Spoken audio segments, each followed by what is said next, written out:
heard about the fire in the lobby. That was close.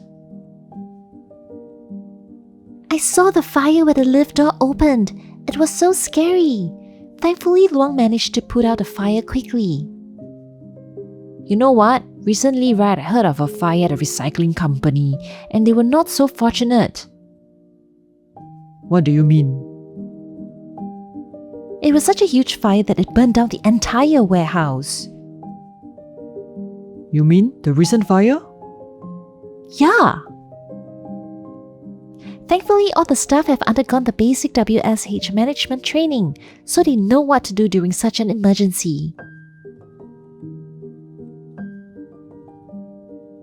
You will learn how to coordinate the implementation of workplace safety and health, or WSH in short, management programs with the necessary resources in compliance using the relevant WSH management system elements through this module.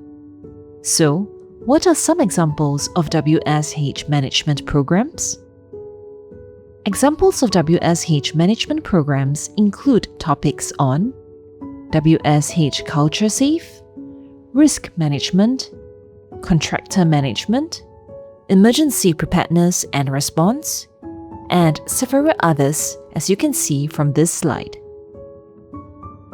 They provide a comprehensive coverage of the competencies needed to manage WSH issues at the workplace. You might be thinking, I'm not sure if we have the time to undertake so many WSH management programs. Why do we have so many management programs in the first place? Those are valid points. Time is always an issue for most of us. Let's find out more about the programs to understand why they are important. The Culture Safe program provides a platform for organizations to build a WSH culture. This goes beyond building infrastructure and staff competency. It focuses on cultivating the right WSH mindset and attitude among the staff in the organization. To help organizations build and sustain a progressive and pervasive WSH culture, organizations go through the Culture Safe cycle. As you can see, the cycle adopts a one-time management engagement session followed by a 5-step cyclical approach.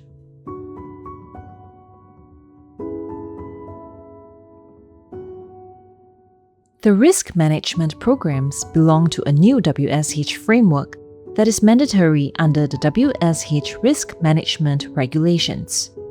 Lower accident rates, higher productivity, improved staff morale, as well as a better corporate image are just some of the benefits when companies manage the risk and set safety standards at work.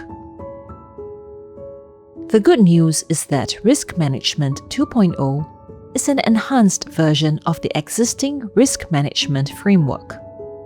It emphasizes a pragmatic approach to upstream risk control. You may ask how it controls risk? That's a good question.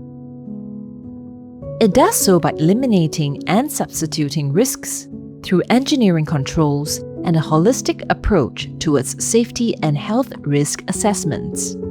It also takes into consideration human factors such as stress and carelessness. Thirdly, the contractor management programs.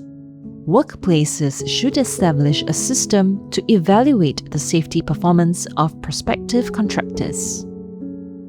It needs to select competent contractors who meet the safety requirements and control the contractor's safety performance standards to ensure that all contractors working in the workplace are aware of their safety obligations. To evaluate the contractors, we look at the contractor's safety track records, their safety policy and management commitment to safety, whether they obtained certifications such as BizSafe or WSH management systems such as SS506 and OHSAS 18001. the technology, engineering skill and competency of the contractors, the training, qualification, and experience of managers, supervisors, and workers, and their safety plan, targets, and objectives. Obviously, the safety of the contractors needs to be emphasized and monitored. Besides contractors, the organizational staff need training to prepare staff for emergencies before it occurs and how to respond when these emergencies arise from its operations. This may include fire and explosion, gas escape, oil or chemical spill, structure collapse or loss of stability, collapse of plants such as cranes, flooding, medical emergencies such as SARS. Emergency response procedures should be developed and implemented for each of the emergency situations.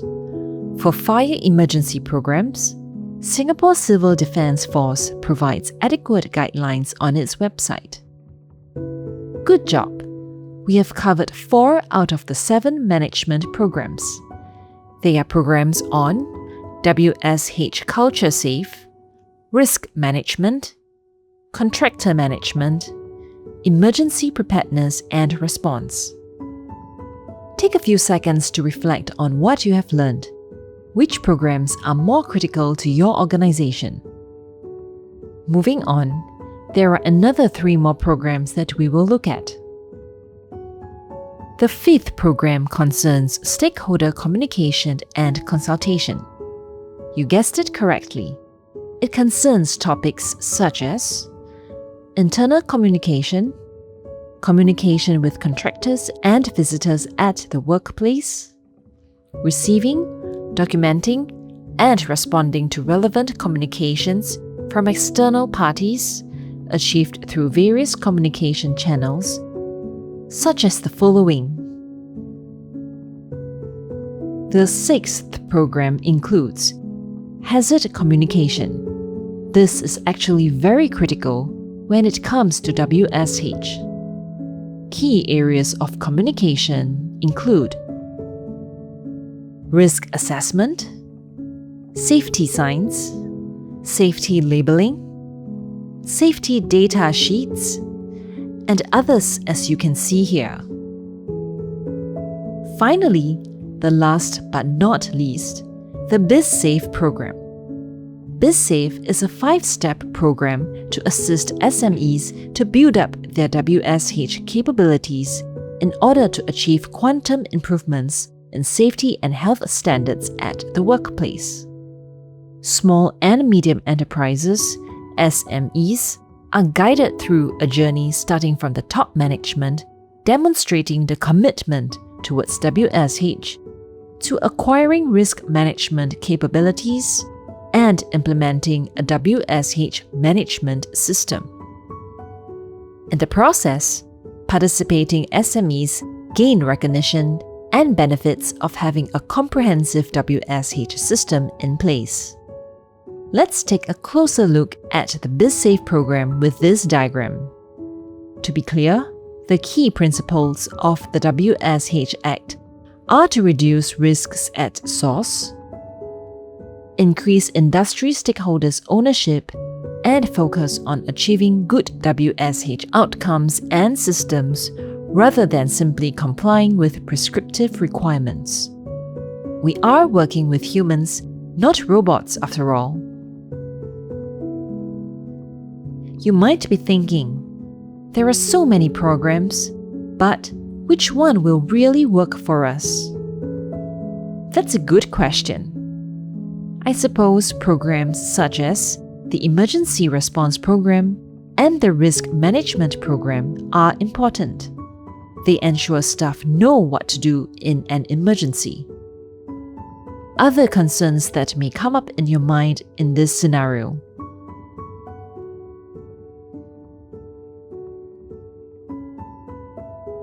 I'm concerned with prevention, the carton boxes being left in the lift lobby, and subsequently catching fire is a case in point. It's not enough to know how to react when something happens and not being able to prevent it in the first place. Do you agree with the points that were just mentioned? Why? Those are some interesting points. Is prevention more important than responding correctly? Or are both equally important? Take some time to review them. Which WSH management programs will you implement first in OMAX?